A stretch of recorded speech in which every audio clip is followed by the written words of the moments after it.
Алиса в страната на чудесата от Луис Карол. Глава 1.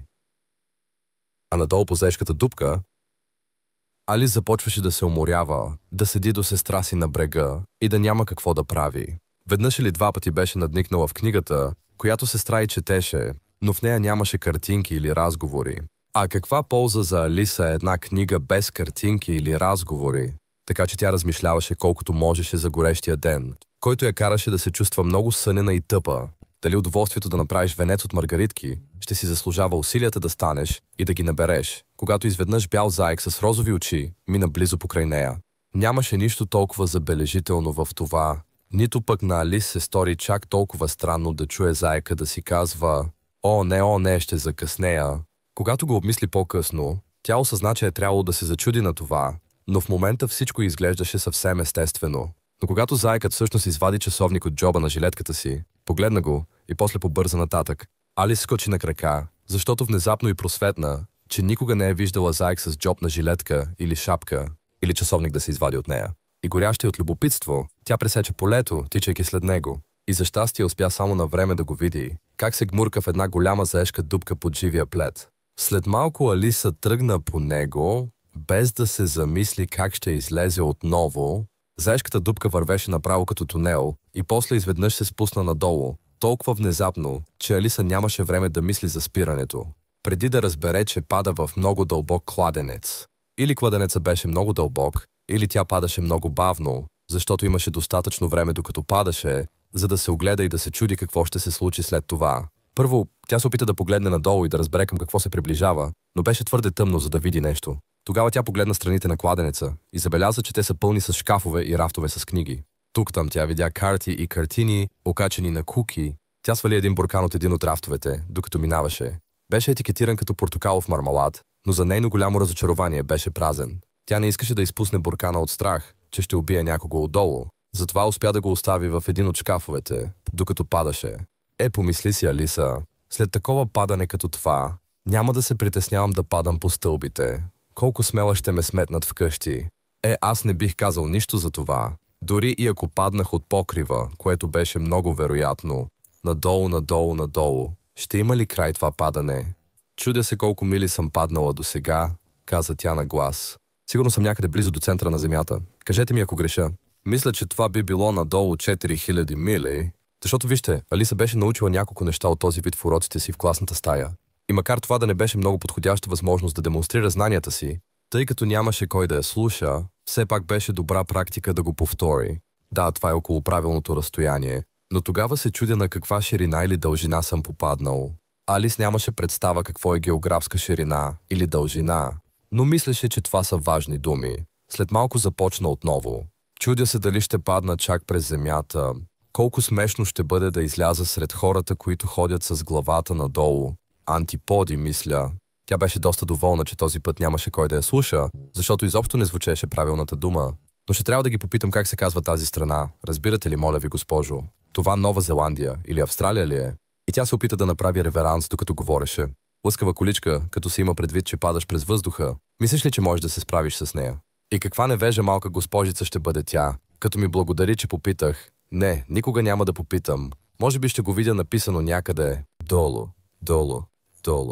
Нямаше какво друго да се направи, така че Алис скоро започна отново да говори. Мисля, че Дайна ще ме липсва много тази вечер. Дайна беше котката. Надявам се, че ще си спомнят за нейното паниче с мляко по време на чай. Дино, скъпи, иска ми се да беше тук долу с мен. Няма мишки във въздуха, за съжаление. Но може да хванеш прилеп, а той много прилича на мишка, знаеш ли? Но дали котките ядат прилепи, чудя се. И тук Алиса започна да става доста сънлива и продължи да си казва в сънлив глас. Ядат ли котките прилепи? Ядат ли котките прилепи? А понякога хапят ли прилепите котки? Но виждате ли, тъй като тя не можеше да отговори на нито един от въпросите, нямаше голямо значение как го формулираше. Тя усещаше, че заспива и тък му бе започнала да сънува, че върви ръка за ръка с Дайна и казва много сериозно. Сега, Дайна, кажи ми честно, някога яла ли си прилеп? Когато изведнъж туп, тя се стовари върху купче на клони и сухи листа и падането приключи. Алиса изобщо не се нарани и веднага скочи на крака, погледна. Се качна нагоре, но всичко беше тъмно над главата й. Пред нея имаше друг дълъг коридор и белият заек все още беше в полезрението й, бързайки надолу. Нямаше миг за губене. Алис хукна като вятъра и тъкмо на време чу как се коментираше, докато завиваше затъгъла. О, ушите и мустачките ми, колко късно стана. Тя го следваше отблизо, когато зави зад ъгъла, но зекът вече го нямаше. Тя се озова в дълга, ниска зала, осветена от ред лампи, висящи от тавана. Имаше врати навсякъде в залата, но всички бяха заключени. И когато Алис премина по целия път надолу от едната страна и нагоре от другата, опитвайки всяка врата, тя не можа да намери вратата. Тя върви унило по средата, чудейки се как някога ще може отново да излезе. Изведнъж тя се натъкна на малка трикрака масичка, която беше изцяло от стъкло.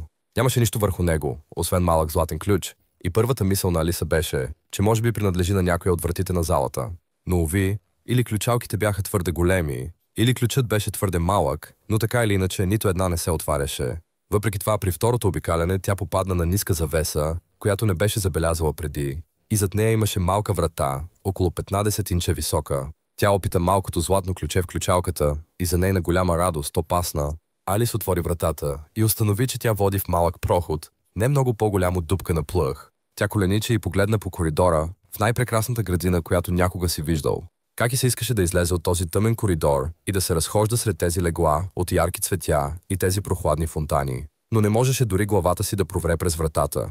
А дори и главата ми да мине, помисли бедната Алис. Тя ще е от много малка полза без раменете ми. О, как ми се иска да мога да се свия като телескоп. Мисля, че бих могла, ако само знаех откъде да започна. Виждате ли, толкова много странни неща се случиха напоследък, че Алиса започна да мисли, че наистина малко неща са невъзможни. Нямаше смисъл да чака пред малката врата, затова се върна на масата, понадявайки се, че може да намери друг ключ на нея, или поне книга с правила за затваряне на хора като телескопи. Този път тя намери малка бутилка върху нея, която със сигурност не беше тук преди, каза Алис. И около шията на бутилката имаше хартиен етикет с думите «Пий ме», прекрасно отпечатано на него с големи букви. Беше лесно да се каже «Изпий ме», но мъдрото малко Алиса нямаше намерение да го направи набързо. Не, първо ще погледна, каза тя, и ще видя дали е означено като отрова или не. Защото беше чела няколко хубави истории за деца, които са се изгорили и са били изядени от диви зверове и други неприятни неща. Всичко това, защото не помняха простите правила, които приятелите им бяха научили, като например, че нажежено до червено ръжено желязо ще те изгори, ако го държиш прекалено дълго, и че ако се порежеш дълбоко с нож, обикновено кърви. А тя никога не бе забравила, че ако пиеш много от бутилка, на която пише отрова, почти сигурно е, че ще ти стане лошо рано или късно. Той ги за това да бутилката не беше означена като отрова. Затова Алиса се осмели да го опита и откри, че е много приятно на вкус. Всъщност беше с комбинация от черешов пай, крем и ананас. Печена пуйка, тофи и горещ препечен хляб с масло. Много скоро я дояде. Какво странно усещане, каза Алиса. Сигурно се свивам като телескоп.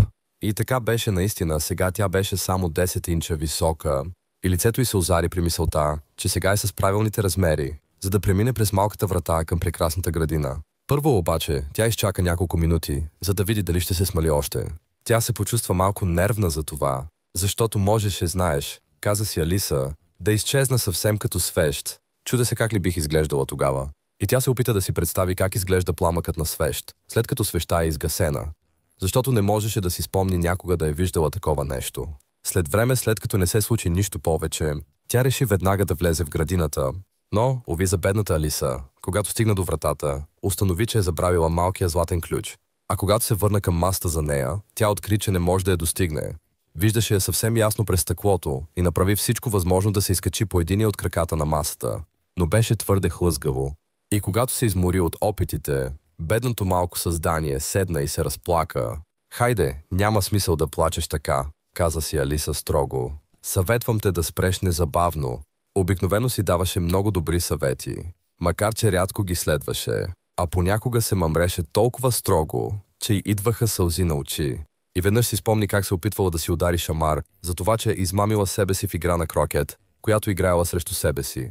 Защото това любопитно дете много обичаше да се преструва на двама души. Но сега няма смисъл, помисли си бедната Алис, да се преструвам, че съм двама души. Защо? Едва ли има достатъчно от мен, за да направя един уважаващ се човек. Скоро погледът ти попадна върху малка стъклена кутия, която лежеше под масата. Тя го отвори и намери много малка торта, върху която бе красиво изписано с касис. Изяж ме. Ще го изям, каза Алис. И ако ме направи по-голяма, ще мога да стигна ключа, а ако ме направи по-малка, ще мога да се промъкна под вратата. Така или иначе ще вляза в градината и не ме интересува как ще се случи това. Хапна малко и тревожно попита себе си: накъде, накъде?